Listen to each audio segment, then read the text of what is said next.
Dialogue ఒక్కో dynamite లా పేలుతోంది ఏపీలో. మీరు ఒకటంటే మేము మరొకటి అంటాం అంటూ ఒకరిపై ఒకరు విరుచుకుపడుతున్నారు. మావిగన్ మంటల నుంచి మహిళలు అరెస్టుల వరకు ఎన్నెన్నో డైలాగ్స్ పేలాయి.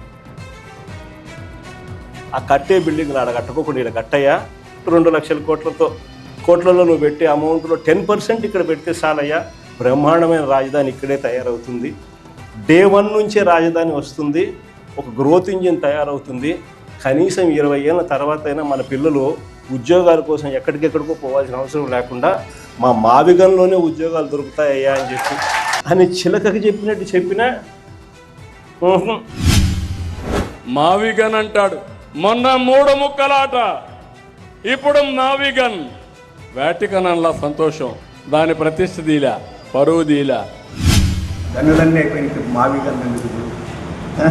12 ఏళ్ళైనా రాష్ట్రాన్ని స్థిరపరచుకోలేకపోయాము. దానికి సిగ్గుపడాలి. దానికి మొదటి సిగ్గుపడాల్సిన వాడు జగన్, రెండవ సిగ్గుపడాల్సిన వాడు చంద్రబాబు. మళ్ళీ గన్నులు తోటాలని చెప్పేసి ఆయన తీసుకొచ్చి అడ్డపుల్లలు పెట్టడం మంచిది కాదు. ఈ మావిగన్ కాదని ఎవడన్నాడు? 5 ఏళ్ళు ఏం చేస్తున్నాడు జగన్? ప్రతి ఒక్కరూ నిన్ను జోకర్లాగా చూస్తున్నాడు.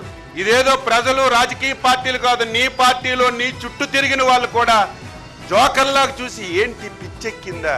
ఆంధ్రప్రదేశ్ ప్రజలు కర్ర కాచి వాత పెట్టి 11 సీట్లకు దించినా ఈయనలో మార్పు లేదు. ఏం చెయ్యాలని నీ పార్టీలో ఉన్న వాళ్ళే నిన్ను ఎగతాళిగా మాట్లాడుతుంటే కనీసం సిగ్గు లేకుండా. మావిగన్ అనే ప్రపోజల్ చాలా మంచి ప్రపోజల్. రాబోయే కాలంలో దానికి మరింత ఆదరణ వస్తుంది. స్టార్టింగ్లో కొంత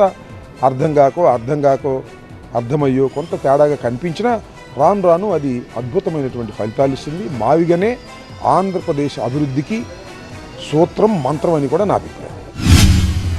వైఎస్ఆర్సీపీ శ్రేణులందరి మీద అన్యాయమైన మాటలు, దుర్మార్గమైన మాటలు మాట్లాడతారు. అసలు నిజం చెప్పాలని నేను ఇదే రాధాకృష్ణకి చెప్తా ఉండ, నువ్వు అన్న మాటలు రేపొద్దున మా ప్రభుత్వం వచ్చినాక నిన్ను తిప్పని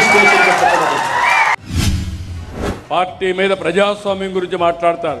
కడాన మీరు చూస్తే నేను ఈరోజు అరెస్ట్ చేయాలంటే ఎంతో పడుతుంది. ఇలాంటి వ్యక్తుల్ని చెయ్యను.